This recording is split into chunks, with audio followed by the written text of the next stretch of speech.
T'es pas trop informé cet été puis t'as l'impression d'avoir manqué plein de choses, pas de panique. Mage était là pour surveiller l'actualité. Voici un petit résumé de ce qui s'est passé pendant que tu t'amusais au soleil. Tu te souviens peut-être du chef du Parti conservateur du Canada, Pierre Poilievre, qui n'avait pas réussi à être élu dans sa circonscription lors des dernières élections fédérales. Plus de députés, il pouvait plus siéger au Parlement. Mais tout ça a changé parce qu'il vient de remporter une élection partielle en Alberta. Il va donc pouvoir faire sa rentrée parlementaire avec les autres députés le 15 septembre prochain. Cette année, c'est la deuxième pire saison des feux de forêt dans toute l'histoire du Canada. Quand on regarde tous les territoires qui ont brûlé, ça équivaut à la superficie du Nouveau-Brunswick. C'est vrai que le Québec a été moins touché par les feux de forêt cette année, mais la saison a été particulièrement terrible pour l'ouest et le centre du pays.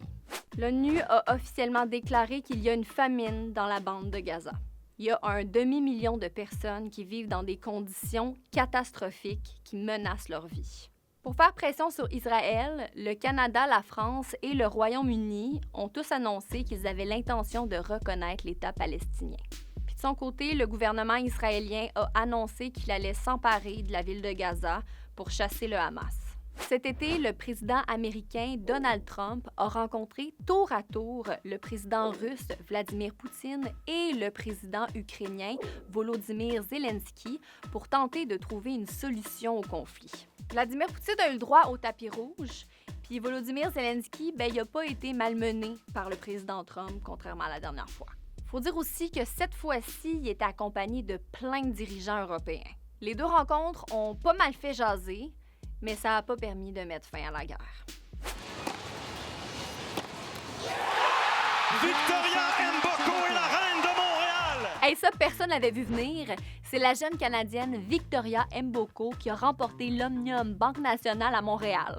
T'imagines, elle a commencé le tournoi au 85e rang du classement mondial des femmes, puis elle l'a terminé au 25e. Il y a deux grands artistes qui nous ont quittés cet été. Il y a d'abord Serge Fiori, qui est décédé le jour de la fête nationale.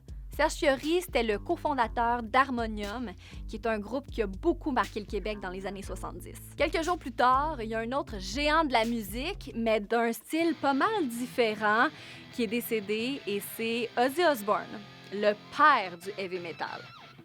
Si tu veux être sûr de rien manquer de l'actualité à l'avenir, abonne-toi à Mage. De quel sujet tu veux entendre parler cette année à la Minute Mage? Dis-nous ça en commentaire.